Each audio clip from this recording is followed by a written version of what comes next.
kasih. Bapak kami dalam nama Yesus Kristus, terima kasih Bapak, di mana kami bisa berkumpul bersama-sama dengan saudara seiman kami. Izinkanlah hamba-Mu untuk menyampaikan isi hati-Mu. Kau pakai hanya mulut hamba-Mu Tuhan, bukan segala yang ada di dalam mulut diri kami. Kiranya Tuhan berkata-kata, semuanya hanya untuk kepentingan Yesus Kristus. Haleluya, amin. Selamat pagi. Saya terima kasih diberi kesempatan di sini ya. Sebelum kita bicara tentang firman Tuhan, di sini bebas ngomong atau terbatas? Bebas ya? Rumah sendiri, oke. Setuju ya? Mau daging atau roh? Hah? Mau khotbah daging atau khotbah roh? Coba dulu nih. Mau khotbah yang daging tok atau yang roh? Saya kasih pilihan. Kalau daging, khotbahnya enak buat telinga. Kalau roh, saudara bisa sakit hati sama saya. Bisa pulang ini rasanya gemes, bisa gimana gitu. Milih mana? Milih yang mana nih? Ingat ya, daging hanya terbatas, tapi roh akan membawa kita menuju kerajaan surga. Mau milih yang mana sekarang? Roh ya, sepakat. Sepakat ya, Pak Gembala ya. Oke. Siapa yang mau ke surga? Semua mau ya? Kalau hari ini seandainya hari ini Tuhan bilang, ayo anakku ke surga, mau nggak? Mau atau nggak mau? Siapa yang mau? Wah, puji Tuhan, puji Tuhan. Itu yang dicari ya, yang dicari. Yuk. Sekarang kita belajar dulu nih. Keinginan iblis yang dibuai manusia. Saya balik hari ini ya. Keinginan iblis, tapi yang membuai manusia. Biasanya kan keinginan manusia dibuai iblis, enggak. Sekarang keinginan iblis yang membuai manusia. Kita belajar dari Lukas. Lukas 4 ayat 2. Sewaktu Yesus dicobai di padang gurun, ya, ada 3 pencobaan. Lukas 4 ayat 2. Di situ ia tinggal 40 hari lamanya dan dicobai iblis. Selama di situ ia tidak makan apa-apa, dan sesudah waktu itu ia lapar. Lalu berkatalah iblis kepadanya, jika engkau anak Allah, suruhlah batu ini jadi roti. Jawab Yesus, ada tertulis, manusia hidup bukan dari roti saja. Kita perlahan dulu ya. Waktu seandainya nih, saudara puasa 40 hari 40 malam, lapar nggak? Lapar kan? Ada yang suka puasa kan? Nggak makan 40 hari 40 malam. Gimana rasanya? Nggak usah 40 hari 40 malam, itu Yesus Kristus. Kita saja 3 hari nggak makan bisa? Ada yang pernah puasa 3 hari 3 malam nggak makan? Ada? Ibu ada? Oke. Gimana rasanya Bu? Lapar nggak? Ditawarin roti kira-kira mau nggak? Coba. Ditawarin roti mau nggak? Pasti mau. Semua pasti mau. Tapi lihat spiritnya Yesus ya. Semua orang hari ini lapar. Laparnya apa? Lapar nunggu bantuan, nunggu pertolongan, nunggu mujizat. Yesus bisa nggak melakukan mujizat? Bisa. Dan setan tahu Yesus mampu melakukan mujizat. Makanya ayat 4 dia tawarkan begini. Ayat 3, sorry ya. Lalu berkatalah iblis kepada Yesus, jika engkau anak Allah, suruhlah batu ini jadi roti. Artinya batu suruh jadi roti. Artinya apa? Apa yang iblis ingin lakukan? Mujizat. Iblis ngomong sama Yesus, Yesus, engkau kan lapar, ubah batu ini jadi roti. Yesus bisa nggak? Kenapa dia nggak lakukan? Perintah iblis. Perintah iblis. Setuju ya? Catat satu ini. Perintah iblis adalah paksa Tuhan untuk buat mujizat. Dan itu sesuai dengan kehendak Tuhan nggak? Tidak. Satu ya, poin ya. Simpan dulu ini satu. Yang kedua, ayat 5. Kemudian ia membawa Yesus ke suatu tempat yang tinggi, dan di dalam sekejap mata ia memperlihatkan semua kerajaan dunia. Setan bawa Yesus. ke tempat yang tinggi. Dia perlihatkan semua apa yang ada di dunia ini. Kata iblis kepadanya, segala kuasa itu serta kemuliaannya akan kuberikan kepadamu, sebab semuanya itu telah diserahkan kepadaku, dan aku memberikannya kepada siapa saja yang kukehendaki. Saudara percaya nggak kalau iblis punya kuasa? Percaya nggak iblis punya kuasa untuk memberikan kekayaan dan lain-lain? Percaya? Syaratnya cuma mudah. Jadi jika engkau menyembah aku, seluruhnya itu akan menjadi milik. Tahu enak nggak hari ini? Saudara diajak ke tempat yang tinggi, dipertontonkan semua isi bumi ini, kuasanya ada di aku. Jika engkau menyembah aku akan berikan. Enak gak? Coba sekarang. Enak gak? Segala kekayaan yang di bumi ini serta kemuliaannya, kuasanya ada padaku. Jika engkau menyembah aku bisa memberikan kepadamu. Enak gak? Menyembah iblis sama menyembah Tuhan enak mana coba? Coba dulu. Menyembah Tuhan lebih enak, tapi iblis kasih tawaran. Jika kau menyembah aku, semua berikan. Coba, enak mana? Tuhan Yesus Kristus tidak ada satu janji pun tentang kekayaan. Tapi setan dia janjikan tentang kekayaan. Enak mana? Ayo jujur pilihan. Jujur pilihan. Coba cari di Alkitab satu saja kalau Yesus menjanjikan kekayaan. Coba lihat hidupnya rasul-rasul. Rasul-rasul Paulus, Petrus hidupnya gimana? Kaya raya atau berantakan semuanya? Coba lihat, kaya raya atau berantakan? Paulus, Petrus tidak menikmati satu pun kekayaan yang ada di bumi. Coba, kita milih yang mana hari ini? Ada tawaran nih, dua tawaran. Yang satu menawarkan penderitaan, yang satu menawarkan kekayaan. Kita pilih mana hari ini? Saudara ke gereja hari ini, mau cari apa dulu coba?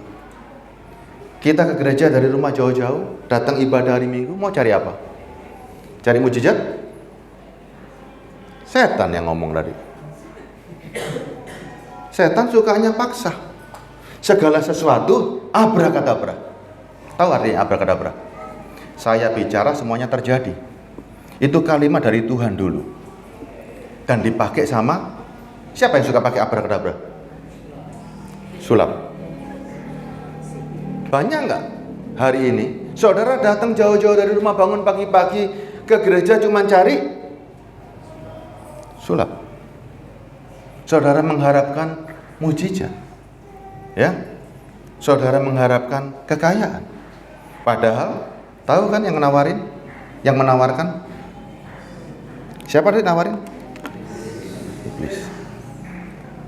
Kalau begitu, apa yang dicari? Kita baca lagi yang ketiganya dulu ya. Ayat 9. Kemudian ia membawa Yesus ke Yerusalem dan menempatkan dia di bumbungan bait Allah. Bayangin, ditempatkan di bumbungan bait Allah. Kudus nggak kira-kira? Apa di bumbungan bait Allah? Lalu berkata kepadanya, jika engkau anak Allah, jatuhkanlah dirimu di sini, dari sini ke bawah. Yesus dibawa ke bumbungan. Setan bilang, jika engkau anak Allah, jatuhkanlah dirimu dari sini ke bawah.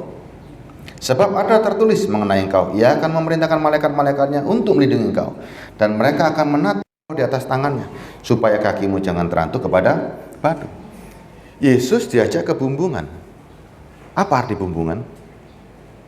Yesus mau diajak terkenal. Mau nggak Yesus? Nggak mau. Dia tahu. Ngapain dia harus terkenal?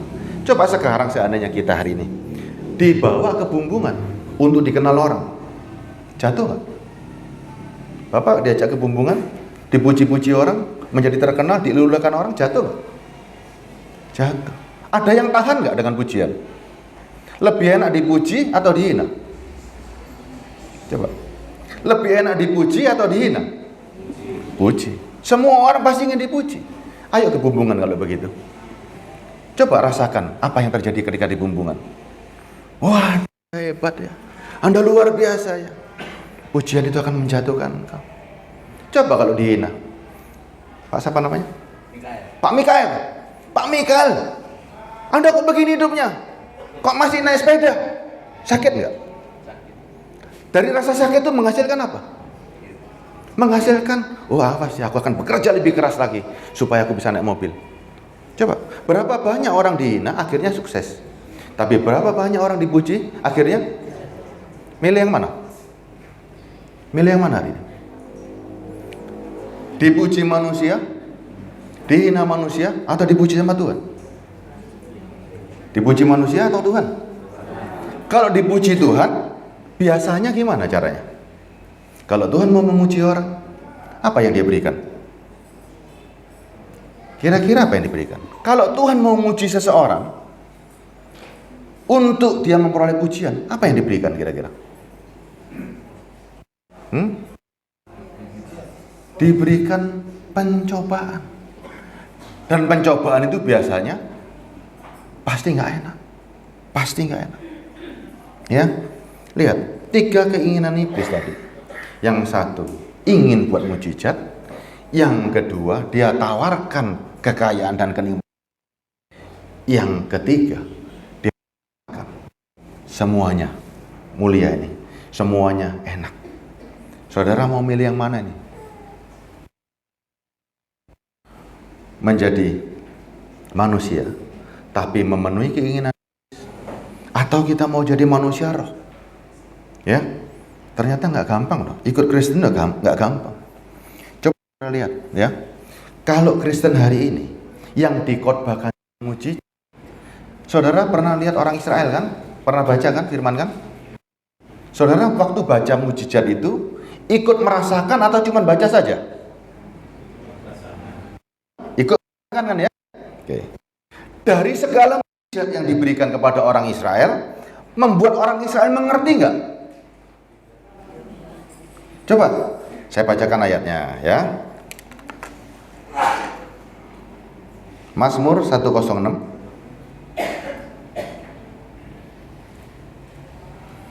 ayat 7. Saya bacakan ya.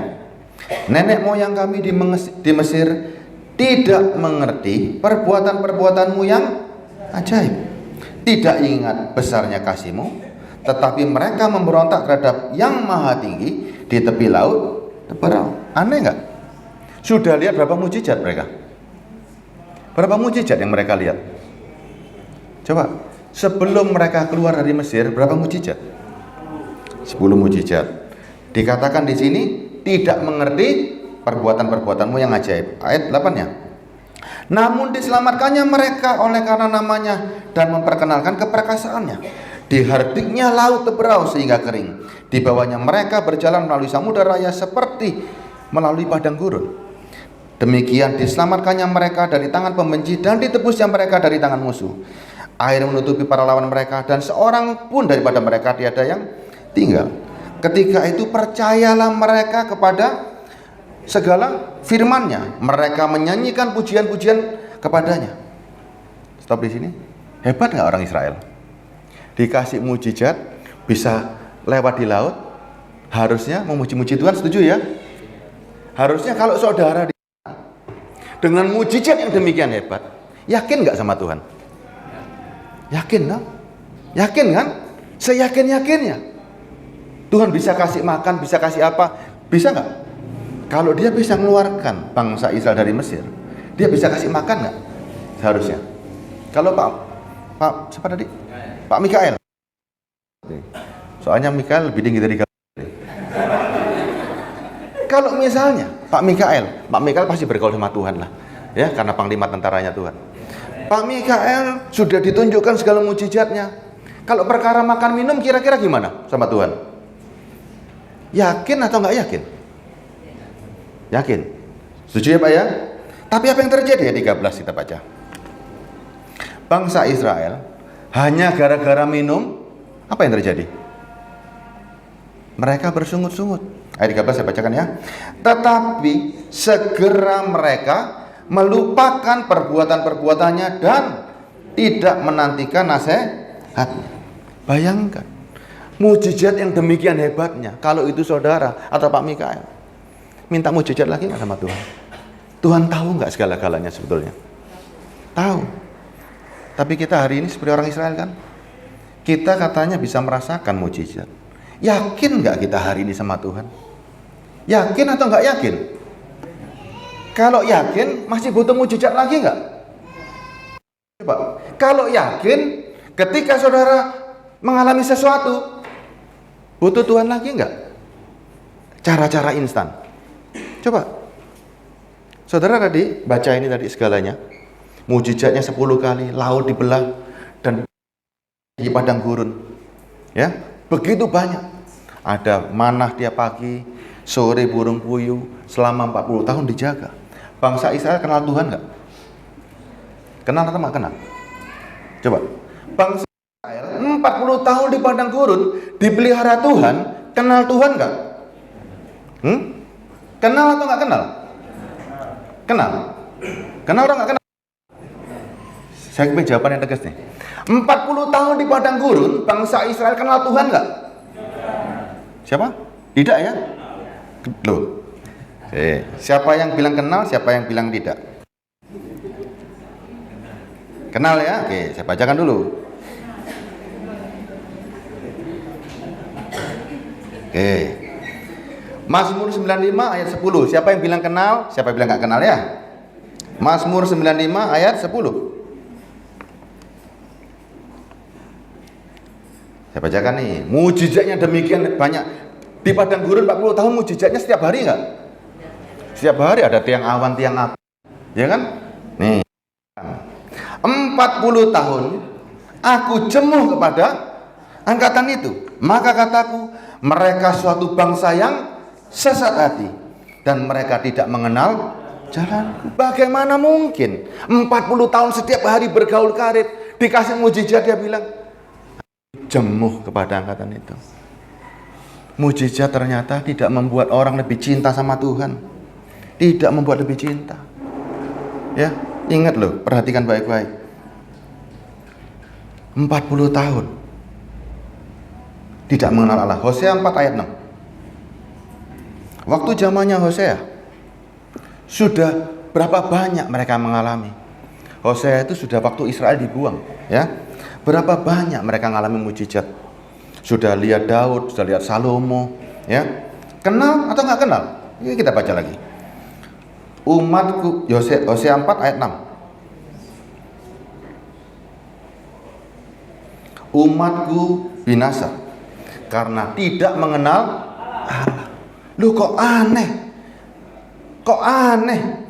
Karena engkaulah yang menolak pengenalan itu, maka aku menolak engkau menjadi imamku, dan karena engkau melupakan pengajaran Allahmu, maka aku akan juga melupakan anak-anakmu.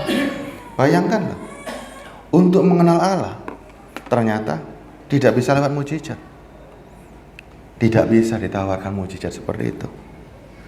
Dan mereka nggak mengerti. Coba renungkan lagi. Hari ini, saudara butuh apa sih untuk hidup ini? Besok ada masalah, besok banyak problem, besok banyak macam-macam. Kira-kira butuh apa sebetulnya? Untuk apa semuanya ini sebetulnya? Kenapa harus terjadi? Ya, kalau kita belajar Hakim-Hakim 3 ayat 1. Saya memang biasa kalau lagi sharing, saya sharingkan firman.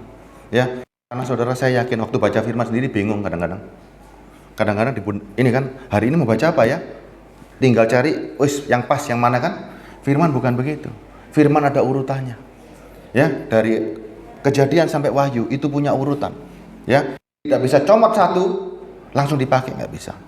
Ya, saya bacakan Hakim-Hakim 3 ayat 1. Inilah bangsa-bangsa yang dibiarkan Tuhan untuk tinggal mencobai orang Israel dengan perantaraan mereka, yakni semua orang Israel yang tidak mengenal perang Kanaan. Maksudnya hanyalah supaya keturunan-keturunan orang Israel yang tidak mengenal perang, yang sudah dilatih berperang oleh Tuhan. Kalau zaman dulu orang Israel ada bangsa yang disisakan, hari ini ada nggak persoalan yang diberikan kepada kita? Ada nggak? Atau semuanya fine-fine saja? Kalau mau enak, ke surga langsung. Tapi selama kita di bumi, Kalau bangsa Israel punya cobaan terhadap bangsa-bangsa lain, kita punya masalah. Jadi masalah itu sesuatu yang heboh nggak? Sesuatu yang aneh nggak? Enak mana? Ada bangsa-bangsa zaman Israel dulu, disiapin bangsa-bangsa yang siap setiap saat berperang, atau masalah kita yang hadapi sekarang. Kalau dulu, kalau kalah perang apa akibatnya? Pak Mikael, kalau kalah perang kira-kira gimana?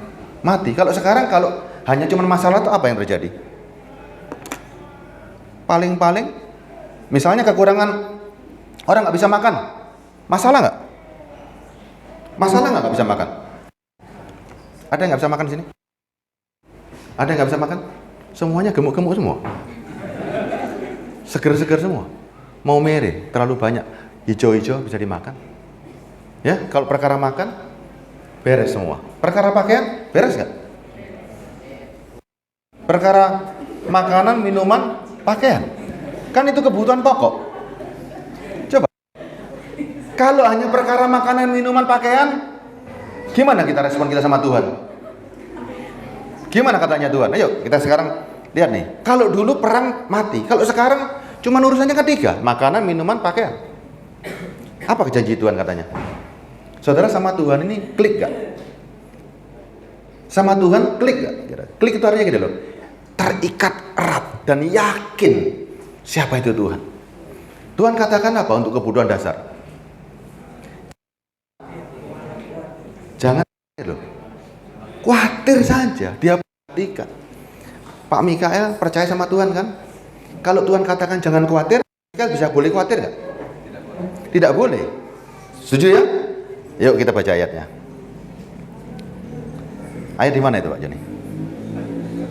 Hah? Matius 6. Ini paling dasar saja, nggak usah ngomong janji muluk-muluk, paling gampang.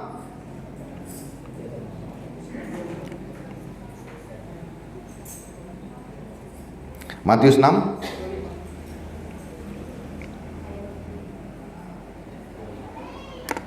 ayat 25 ya.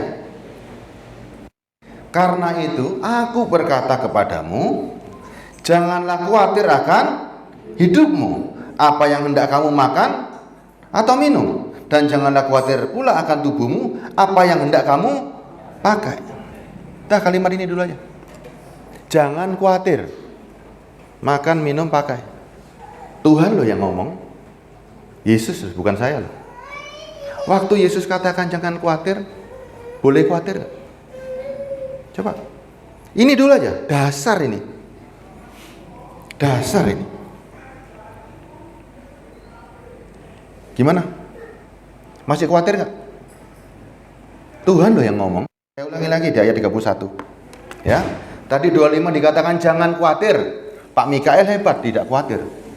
Ya, ayat 31. Sebab itu janganlah kamu khawatir dan berkata, apa yang akan kami makan, apa yang akan kami minum, apakah yang akan kami pakai. Sampai Tuhan ngomong begitu loh, diulang 2 kali loh. Saudara bisa khawatir nggak hari ini? Satu ayat saja nih, hal dasar. Kalau Israel harus berperang, saudara khawatir nggak perkara makan, minum, pakai? Simple loh ini. Ingat, ketika saudara baca Alkitab, kepada orang yang nggak taat, apa akibatnya? Perkara makanan, perkara minuman, perkara pakaian, itu dasar. Tuhan juga tahu, dia janjikan yang dasar ini. Jangan khawatir. Kalau kita ngomong terus perkara makan, minuman, pakaian, saudara percaya sama Tuhan nggak? Nggak percaya. Hari ini bingung, aduh gimana ya masa depanku, hari ini gimana ya. Saudara menempatkan Tuhan itu tidak maha tahu. Saudara tidak menempatkan Tuhan tidak maha kuasa. Kenapa? Karena ragu-ragu. Coba, berapa banyak orang Kristen hari ini hidupnya terombang-ambing dengan keadaan gak yakin. Seakan-akan orang Kristen harus sukses. Seakan-akan orang Kristen tidak punya. Tidak loh. Alkitab tidak mengatakan begitu. Orang Kristen paling banyak masalahnya. Wong Tuhannya aja disalib kok. Tuhannya aja disalib. Terus saudara mau kenaan? Coba. Tuhannya orang Kristen disalib. Terus saudara mau jadi apa coba? Tuhan biarin berkorban, saya enggak. Memang begitu perintahnya? Coba, Yesus disalib, perintahnya apa? Pikul salib. Bisa dihindari nggak Pak Michael? Terus tapi banyak orang menghindari kan? Yesus perintahkan, jika kamu mau mengikuti aku, sangkal dirimu, pikul salib, ikut aku. Enak nggak ayat itu? Nggak enak. Tapi kan dirubah sekarang. Karena Yesus sudah disalib, kita hura-hura. Kan begitu. Coba. Siapa yang suka membalik-balik firman? Yesus disalib, kita disuruh pikul salib, kita nggak mau. Loh kok begitu? Biasanya khotbahnya tentang Kristen pasti diberkati, pasti begitu. Tidak. Itu daging. Itu tukang sulap. Ya. Janjikan kekayaan, tidak. Kristen adalah penderitaan. Penderitaan tentang apa? Tubuh dan roh. Coba hari ini.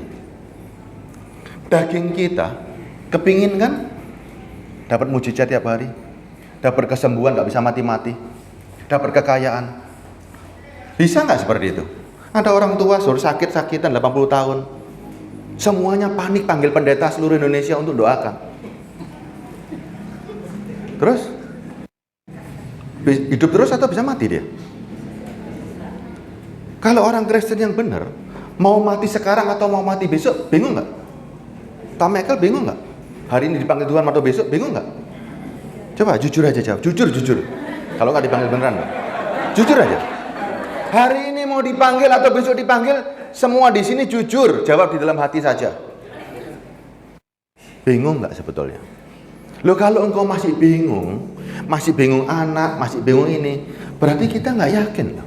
Di surga itu nggak ada air mata, nggak ada kesedihan, nggak ada penderitaan, nggak ada kematian. Enak nggak kota itu?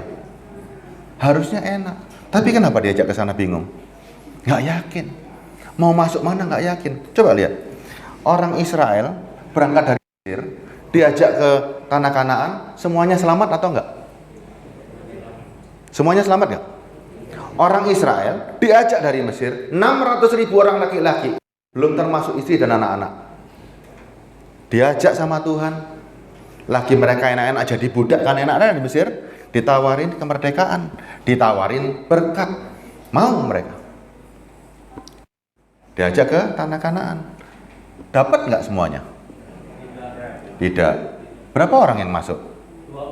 2 orang. Kalau sekarang Kristen hari ini diajak ke surga, dijanjikan surga sama Tuhan, yang dapat berapa orang? Yakin di sini semua masuk surga? Coba, kalau Israel saja seperti itu, bagaimana dengan kekristenan? Apa yang membuat kita yakin? Darah Yesus memberikan penebusan dosa. Darah Yesus nggak bisa buat beli gedung. Darah Yesus nggak bisa buat apa-apa. Dia hanya bisa membuat penebusan dosa. Ya, Yesus itu memberikan penebusan. Kalau saudara ditebus dosanya, masuk surga nggak? Masuk, langsung mati. Seperti yang di kayu salib. Saudara yang sudah ditebus, mengaku sebagai Kristen, masih diberi kesempatan hidup nggak? Masih bisa berbuat dosa nggak? Kalau orang masih bisa berbuat dosa, masuk surga nggak? Coba, Yesus memberikan pengampunan dan penebusan. Orang yang mati di kayu salib, hari itu dia dapat surga. Karena tubuhnya nggak punya kesempatan berbuat dosa. Sekarang saudara percaya Kristen, berapa puluh tahun yang lalu. Waktu engkau percaya sama Kristen, sama Yesus, mengaku imanmu Yesus sebagai juru selamat, dan mengampuni dosamu, saudara berbuat dosa lagi enggak? Coba renungkan hari ini. Saudara yang sudah dibaptis 4-5 kali bahkan ke sungai Yordan, yakin enggak masuk surga? Yakin enggak pernah berbuat dosa? Yuk. Loh enggak punya dosa semua ini? Atau semuanya sering, Pak? Coba renungkan. Kalau ternyata setiap hari kita masih bisa berbuat dosa, apa yang perlu dari Tuhan hari ini? Apa yang kira-kira diperlukan? Coba. Kalau kita setiap hari masih bisa berbuat dosa, saya garis bawahi, Anda terpapar dengan setan. Ya. Orang Kristen yang sudah dibaptis, ditebus darahnya, tapi selalu membuat dosa, Anda terpapar setan. Ciri-ciri orang terpapar setan, saya kasih ciri-cirinya ya. Nggak usah toleh kanan kiri, nggak usah. Dalam hati aja ya. Perbuatan Galatia 5:19. Ini ciri-ciri orang terpapar setan. Walaupun di gereja, tidurnya di gereja pun, mau setiap minggu di gereja pun, belum jaminan. Ini lihat. Galatia 5:19. Perbuatan daging telah nyata, yaitu percabulan, kecemaran, hawa nafsu. 3 ini dulu. Percabulan. Ada percabulan dengan dunia, ada percabulan jasmani. Yang laki-laki dan yang perempuan dalam hati saja, jangan ngaku. Masih bisa nggak jatuh dalam percabulan? Masih bisa nggak berbuat kecemaran? Masih memiliki hawa nafsu nggak? Ini 3 dulu nih. Lolos nggak kita screening ini? Perbuatan daging telah nyata. Setan itu ada di dalam daging. Cara ngusirnya gimana? Yang saudara pahami sekarang, ngusir setan gimana caranya? Kalau setan itu ada dalam dagingmu, cara ngusirnya gimana? Tengking-tengking. Memang setan bodoh, takut. Setan itu umurnya lebih panjang dari saudara. Dia ada sejak zaman Yesus. Dia ada sebelum zaman Yesus. Terus saudara mau ngusir kayak gampangnya, ini rumahku kok. Bahkan Yesus sama setan komunikasinya apa? Segala di bumi ini kuasanya ada di aku. Saudara mau ngusir caranya gimana? Coba. Setan punya kuasa atas bumi ini. Cara ngusirnya gimana? Ayo di sini. Perhatikan baik-baik. Memang gampang ngusir setan seperti itu. Setan Hollywood sama setan yang di karang-karang gampang, teriak-teriak, kasih salib, kalung salib, keluar dia. Tapi setan yang ada di dalam daging, bagaimana cara ngusirnya?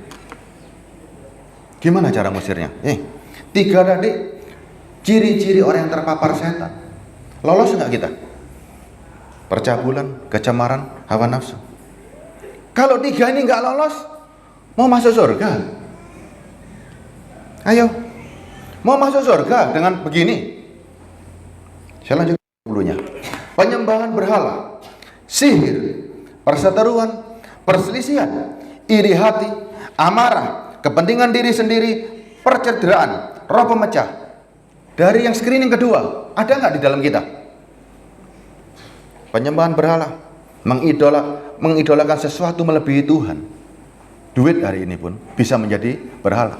Ada yang nggak suka? Ada yang suka duit nggak? Milih duit atau Tuhan? Milih duit atau Tuhan? Pilihan sulit ini. Pilihan sulit. Kalau bisa milih Tuhan, Tuhan memberkati dengan duit.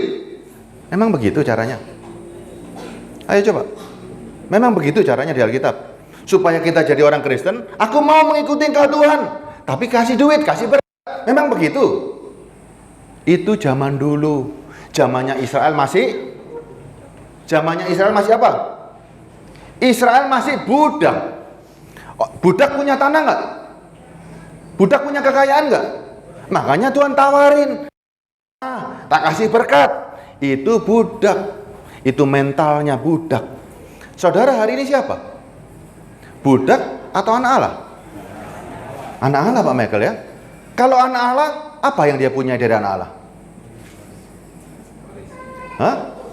Warisan. Apa warisan kita? Jaminan keselamatan. Rumah kita di mana sih kalau anak Allah? Kalau anak manusia rumahnya di bumi. Kalau anak Allah rumahnya di surga. Rumah saudara di surga seperti apa? Gubuk, kayu, atau apa coba? Pernah lihat kota surgawi? Jalannya saja dari emas. Jalannya tok loh. Mampu.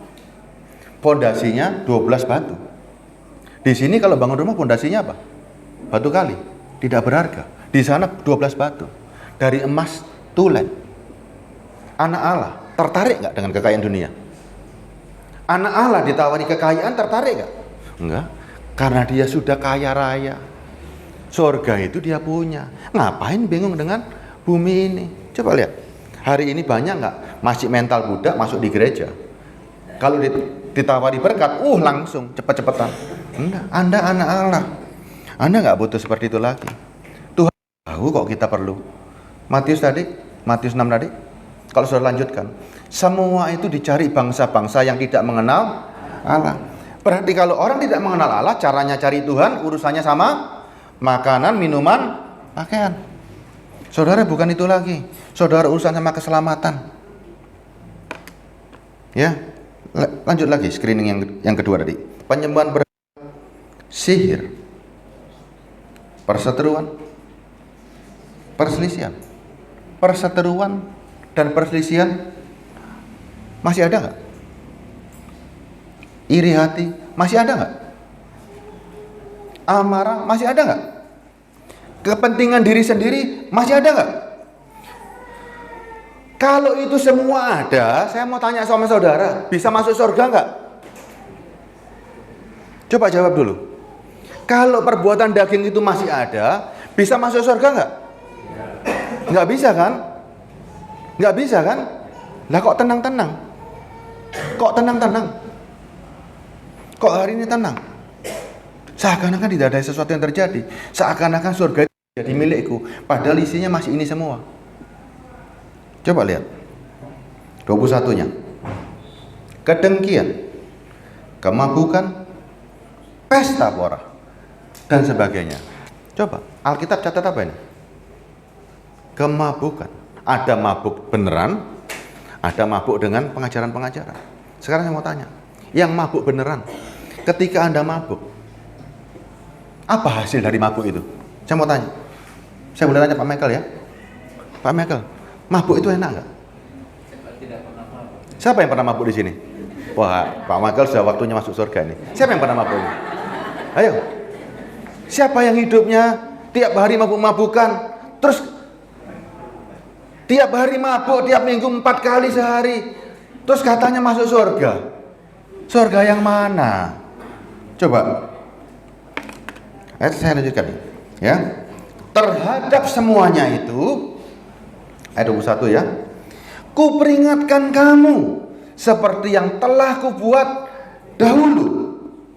Paulus waktu catat surat ini, dia bilang semua itu telah kubuat dahulu. Siapa Paulus zaman dulu? Hah? Pembunuh, penjahat. Siapa yang bilang?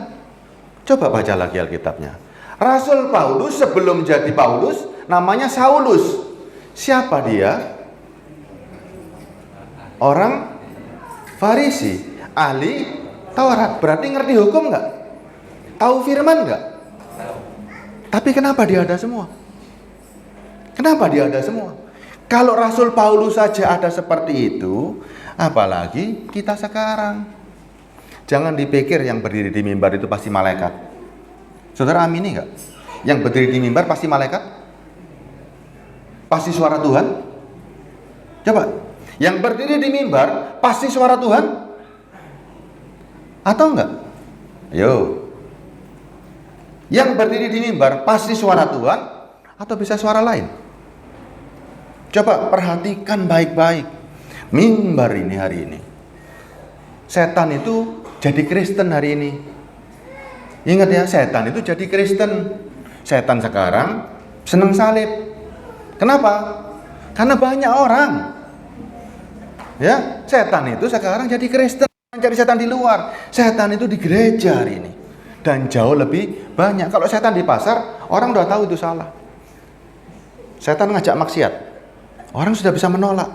Tapi kalau setan masuk ke gereja, dia tawarkan keinginan-keinginan setan tadi. Buat mujizat. Tuhan itu bisa buat mujizat. Udahlah, pokoknya dikit-dikit perlu mujizat. Nah, loh. Dikit-dikit cari kekayaan. Kalau ikut gereja, ikut Kristen pasti kaya raya. Emang begitu? Enggak loh. Enggak loh, ya. Paulus sebagai orang Farisi, ahli Taurat, disunat pada hari ke-8, masih punya semua tadi. Perbuatan dagingnya nyata. Kalau sekelas Paulus mengerti firman-Nya kira-kira sama saya, sama Pak Michael, hebat mana kira-kira? Hebat Paulus, bisa seperti itu, apalagi kita, ya. Saya lanjutkan ayatnya. Terhadap semuanya itu kuperingatkan kamu seperti yang telah kubuat dahulu, bahwa barang siapa melakukan hal demikian, ia tidak akan mendapat bagian dalam kerajaan Allah. Ayatnya nggak bisa dirubah kan? Nggak bisa dirubah loh ini loh. Makanya, jangan-jangan kita ini terpapar setan, setannya setan Kristen. Sama-sama ke gereja, sama-sama ini, tahu-tahu ketika mati, loh kok kerajaannya beda? Loh memang kau anak buahku kok, engkau pengikutku kok. Gimana coba seandainya itu? Coba perhatikan baik-baik hari ini. Ingat loh, penyesatan itu ada di dalam rumah kita sendiri loh hari ini, bukan yang lain-lain. Ayat 22-nya.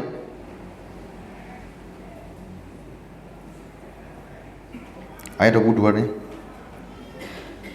Tetapi buah roh ialah kasih, sukacita, damai sejahtera, kesabaran, kemurahan, kebaikan, kelemah lembutan, penguasaan diri. Tidak ada hukum yang menentang itu. Sudah punya semua? Buah roh ini sudah punya semua? Atau kadang ada, kadang nggak ada? Gimana enaknya nih? Coba. Lah kalau kondisi saudara seperti perbuatan daging, apa yang saudara perlukan di gereja ini? Saudara datang ke gereja ini untuk apa kalau begitu? Kalau saudara masih berbuat dosa, masih bisa macam-macam, apa yang saudara perlukan di gereja ini hari ini? Apa yang dikabarkan hari ini? Pengampunan dosa.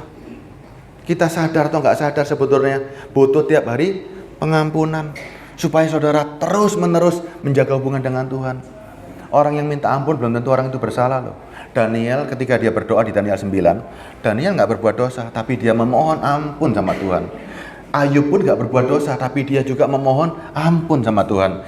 Kita yang tahu Yesus bisa mengampuni dosa, nggak mau minta ampun, yang diminta berkat. Coba doa terakhir di gereja, lebih enak doa ampunan atau doa berkat? Saya nggak berani jawab. Yang paling banyak doa berkat. Setelah saudara didoakan, jadi nggak sih berkatnya? Saya mau tanya dulu. Setelah saudara didoakan, besok jadi nggak? Berkat Abraham, anak cucu, begini-begini, jadi nggak? Besok langsung jadi nggak? Enggak loh. Tapi kalau Anda minta ampun, seketika itu Tuhan juga mengampuni. Minta yang pasti. Kalau cuman berkat, setan juga bisa. Tapi kalau pengampunan dosa, tidak ada yang bisa. Kecuali Yesus Kristus. Ya, ayat 24 saya lanjutkan. Barang siapa menjadi milik Kristus Yesus, ini ya, barang siapa menjadi milik Kristus Yesus, ia telah menyalibkan daging dengan segala hawa nafsu dan keinginannya. Susah nggak? Susah nggak ini? Loh, dulu janjinya Kristen tuh kok nggak begini? Kok enak-enak saja? Sekarang tidak. Setelah saudara mendengar firman ini, kalau melakukan, benar atau salah? Setelah saudara mendengar ini, saudara benar atau salah? Salah karena sudah baca. Lebih baik nggak tahu. Ya, lebih baik bahkan nggak tahu, karena sekarang sudah tahu. Kalau melanggar, urusan sendiri sama Tuhan. Ya, siapa menjadi milik Kristus Yesus? Siapa yang merasa milik Kristus Yesus? Ayo, ada syaratnya ya. Telah menyalibkan daging. Ngacung gampang, tapi telah menyalibkan daging susah nggak? Apa arti menyalibkan daging? Nih, Pak Michael misalnya, jangan Pak Michael terus lah, nanti saya, dia panglima perang. Siapa yang bisa saya pakai contoh? Masnya siapa namanya mas? Hah? Andi. Dagingnya Andi kepingin dienakkan nggak? Misalnya mas Andi, ada tawaran seorang putri, cantik, kaya raya, punya pabrik 1000. Ya, dia tawarkan, Mas Andi mau nikahi saya, ini semua milik. Tubuh Mas Andi gimana kira-kira? Hah? Kepingin kan? Jujur, tubuh ini nggak mampu. Tidak ada yang mampu menolak tawaran dunia. Kalau Anda sendirian. Kalau seandainya Mas Andi disalib dirinya, ditawarin perempuan cantik tadi, mau nggak? Waktu di kayu salib, kaki tangan terpaku dalam kesakitan, mau nggak? Nggak mau. Kenapa pikirannya? Kan badanku sakit semua. Kepinginnya Mas ini apa coba? Kepingin bertemu dengan Tuhan. Itulah arti tubuh tersalib. Saudara tiap hari itu pakukan tubuhmu di kayu salib. Supaya keinginan-keinginan dunia itu nggak ada lagi. Caranya gimana? Kepingin ke surga terus. Kepingin ke surga terus. Nggak mikir yang aneh-aneh. Nanti saya bacakan ayatnya di Kolose 3 ya. Barang siapa menjadi milik Kristus, ia telah menyalibkan daging dan segala hawa nafsu dan keinginannya. Keinginan diberkati, keinginan disembuhkan, keinginan mujizat. Yang minta daging atau roh? Yang minta daging atau roh? Coba saudara jawab, saya nggak berani jawab. Ada kuat di sana soalnya takut dilempar saya. Mujizat, kesembuhan, kekayaan, keinginan rohmu atau keinginan daging? Kok dicari terus kalau itu daging? Selama ini saudara cari terus kan? Hari ini berubah. Dulu nggak salah, besok salah. Ya, karena sudah dengar firman. 25. Jikalau, ini masih ada jikalau, berarti masih ada yang belum. Jikalau kita hidup oleh roh, baiklah kita hidup juga dipimpin oleh roh. Tanda orang sudah menyembah di dalam roh dan kebenaran, apa tandanya? Tanda orang yang menyembah di dalam roh dan kebenaran, tandanya apa? Coba. Hidup dalam pimpinan roh. Berarti tunduk dengan roh. Sudah menyalibkan daging dan segala hawa nafsunya. Cara menyembah di dalam roh bukan seperti sekarang. Mohon maaf. Roh itu ada di mana? Kalau di dalam cara ngomongnya gimana? Untuk ngomong dengan Tuhan yang ada di dalam hati, bagaimana caranya? Untuk berkomunikasi dengan Tuhan yang ada dalam hati, gimana caranya? Nyanyi-nyanyi? Berbahasa roh? Bahasa roh itu tanda orang yang tidak beriman. Nubuatan itu tanda orang yang beriman. Nanti buka di Korintus, saya nggak bahas di sini. Tapi saya jelaskan sedikit. Zaman dulu orang berbahasa roh itu ada. Dan Tuhan pakai. Ya, Tuhan untuk ngomong sama orang yang belum kenal Tuhan. Pak Michael misalnya dipakai suaranya hari ini untuk ngomong sama orang yang tidak tahu Tuhan itu siapa. Tiba-tiba sampingnya Pak Michael ada orang India. Tiba-tiba Pak Michael bisa bahasa India untuk menjelaskan tentang siapa itu Tuhan. Itu atas dorongan Roh Kudus yang ngomong. Dan Pak siapa ini? Pak Yaya. Pak Jaya tiba-tiba heran, Pak Michael kok bisa bahasa India? Bahasa daerahku. Padahal nggak pernah ke India. Akhirnya kok bisa? Apalagi yang diucapkan adalah memuliakan Tuhan. Sehingga Pak Yaya tiba-tiba, wah, ini perbuatan ajaib dari Tuhan. Dan itu memang ada. Ya, tanda engkau hidup dalam roh bukan seperti sekarang. Terlalu gampang kalau seperti itu. Orang-orang yang mahir berbahasa roh. Coba lihat, masih hidupnya gimana coba? Ada pendeta, di sini nggak ada, di Surabaya. Bahasa rohnya kenceng. Masih bisa jatuh dalam bisa coba. Pernah baca kan ceritanya kan?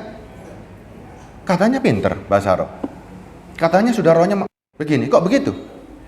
Ingat, bahasa roh atau rohmu kalau sudah menyembah, roh kita ada siapa di dalam?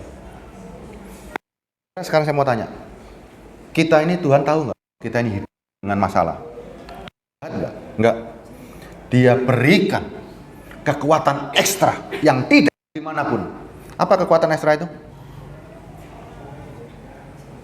Tuhan sudah berikan. 28 ayat 18. Tuhan punya power. Terjemahan King James bukan authority, tapi power. Dia punya power di dunia, dia punya power di sorga. Dan power itu unlimited. Ya.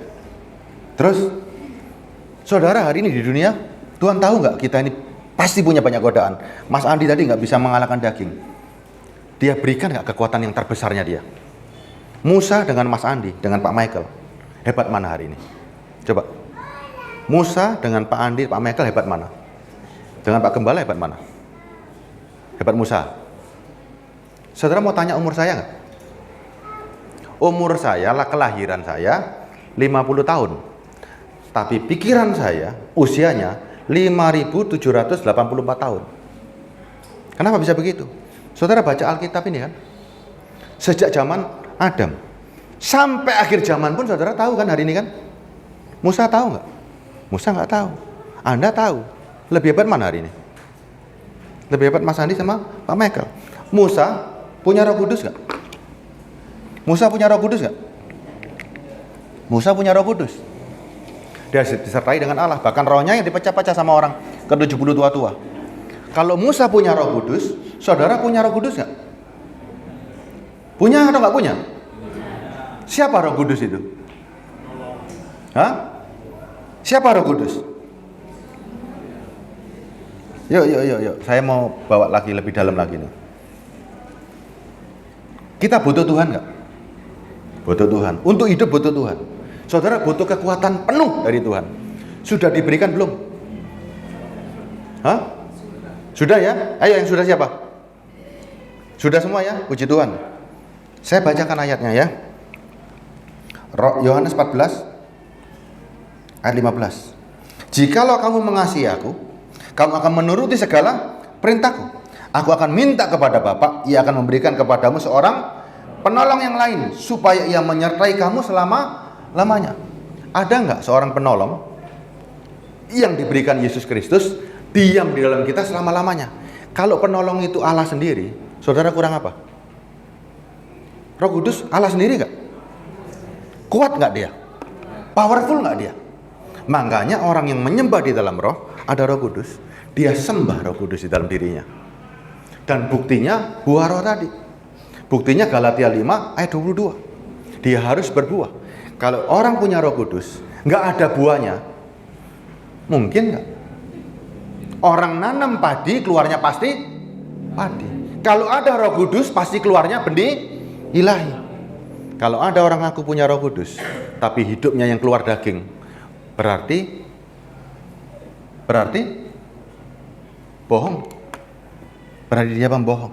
Tidak ada Roh Kudus dalam dirinya dia. Dia tidak pernah menyembah di dalam roh. Ya, saya lanjutkan. Kalau engkau memiliki seorang penolong, waktu kita punya masalah, ditolong nggak?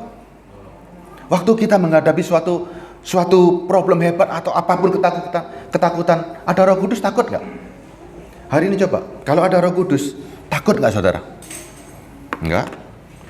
Tidak ada ketakutan sama sekali.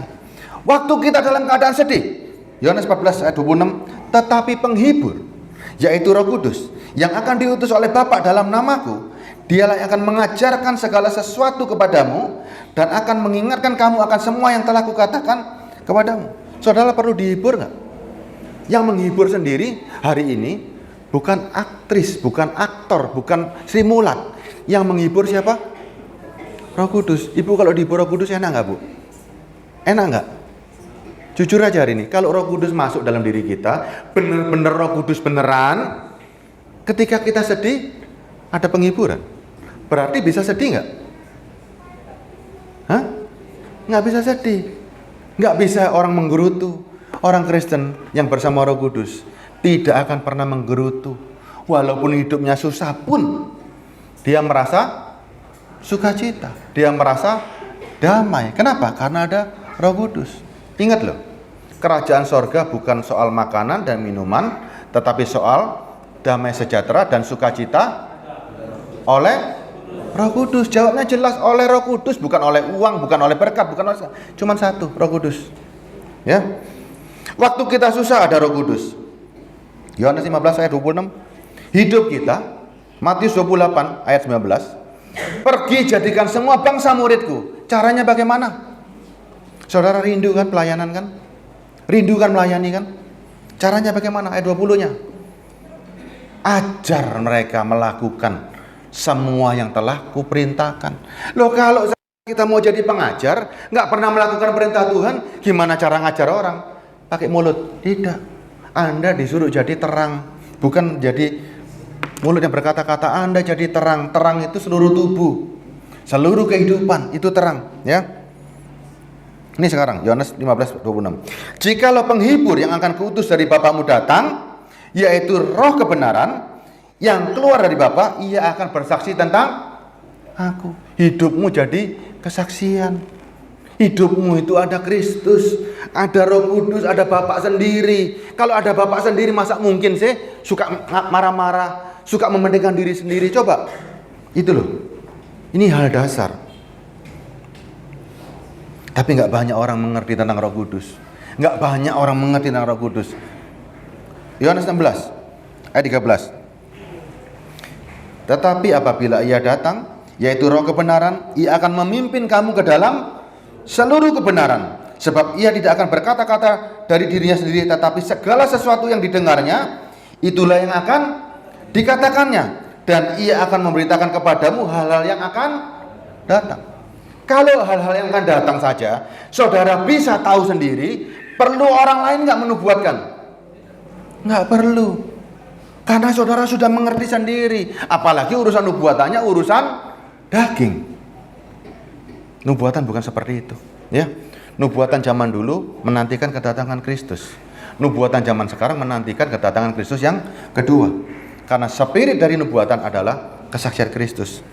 Keluar dari itu urusan daging. Saudara tahu kan, yang daging itu yang bertata siapa hari ini? Daging yang bertata adalah yang menggoda Yesus. Tapi karena dia sekarang jadi Kristen, kita nggak tahu.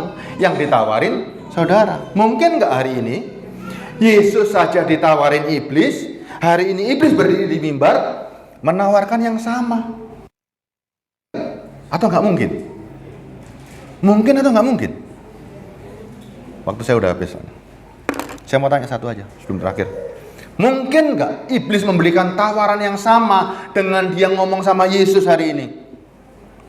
Saudara mau jalan instan, mujizat. Saudara mau kaya, sembah aku. Saudara mau apa saja, cari aku. Dan dia pakai nama Yesus. Hati-hati. Padahal Yesus punya pengampunan, punya keselamatan. Itu yang dicari bangsa-bangsa. Nggak peduli engkau kaya, nggak peduli engkau miskin, nggak peduli engkau siapapun, engkau pasti bisa mati. Dan ketika engkau mati, engkau harus yakin masuk mana kita hari ini. Pertobatanmu ini yang dibutuhkan sama Tuhan. Ya, nggak ada gunanya kaya, nggak ada gunanya miskin, nggak ada gunanya segalanya. Kalau engkau masuk neraka, nggak ada gunanya. Ya, bertobat hari ini. Dulu nggak ngerti, nggak dosa. Hari ini, ketika engkau mengerti tawaran-tawaran daging, engkau akan mengerti. Oh, ternyata begini. Ikut Tuhan itu mikul salib. Ikut Tuhan itu walaupun menderita, tidak akan terasa menderita. Ayat penutup ya, Yesaya 32 ayat berapa? Padang gurun jadi buah-buahan. Yesaya 32 ayat 15. Ini masih banyak bahannya, tapi waktu dibatasin. Lain kali diundang ya Pak ya. Kalau saya ke Maumere 1 tahun 2 kali Pak. Waktu acara saya mancing di sini, ya. November sama April. Ayat 15. Yesaya 32 ayat 15. Miliki Roh Kudus yang benar. Ya, miliki Roh Kudus, karena itu Allah sendiri. Dan kalau Allah diam di dalam diri kita, kurang apa? Kalau Allah sendiri diam dalam diri kita, itu mujizat nggak?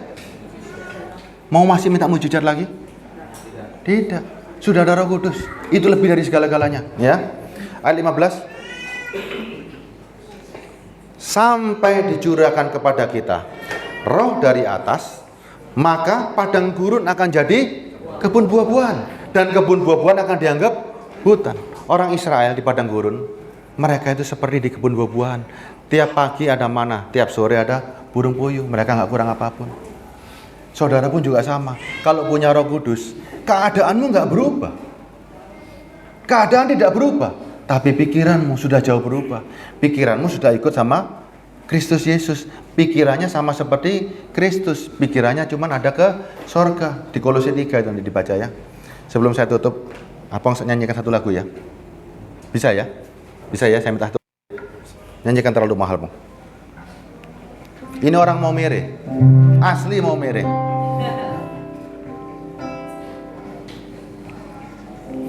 Kalau di gereja jadi singer saya. Kalau di kapal jadi koki saya, kasih makan saya. Salam. Mari kita memuji Tuhan. Terlalu mahal darahmu.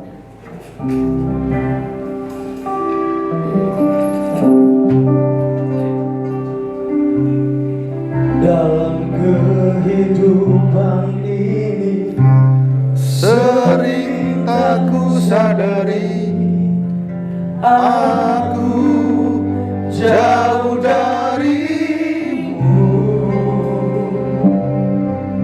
Dalam kehidupan ini sering tak ku sadari ku sakiti hatimu.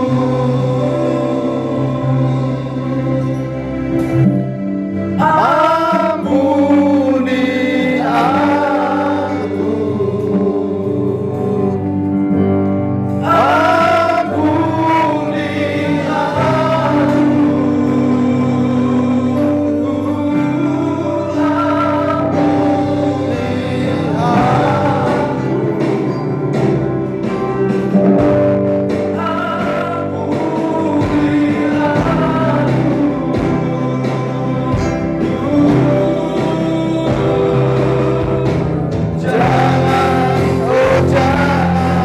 biarkan aku sendiri.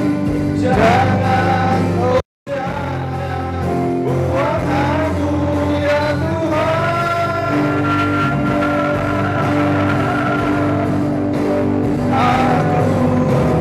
Aku sendiri.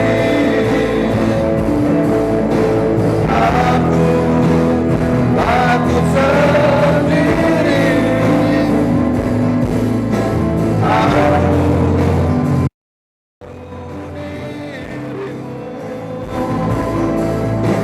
Aku penuh dirimu.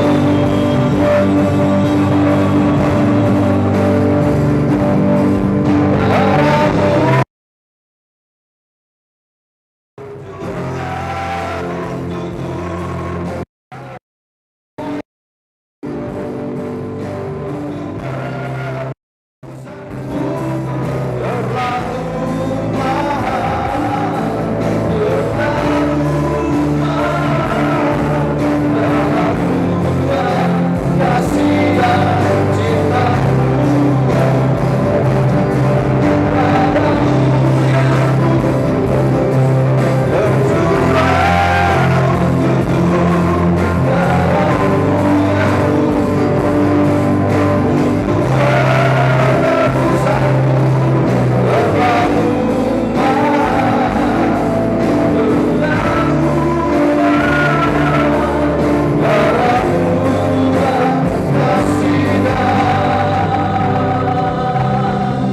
cintamu.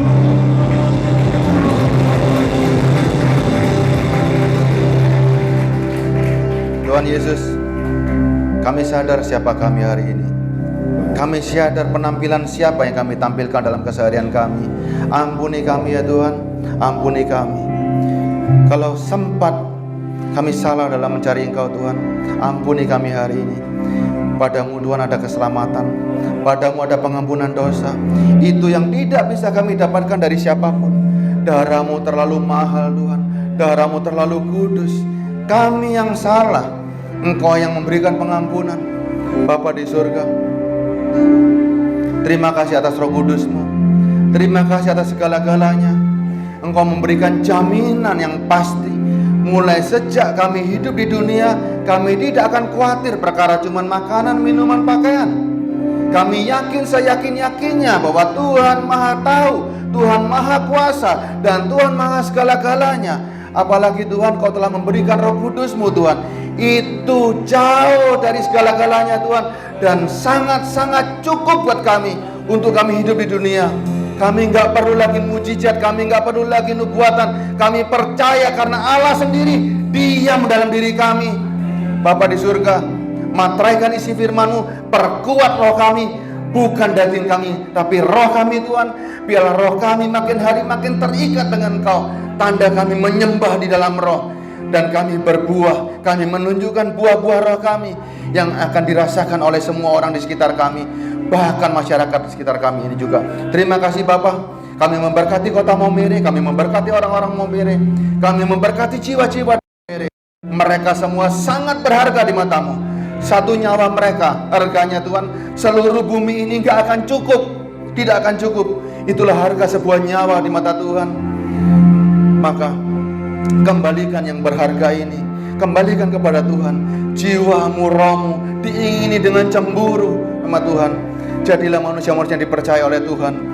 Tuhan, hanya di dalam namamu Yesus Kristus, Tuhan Bapa kami berdoa dan bersyukur. Haleluya, amin.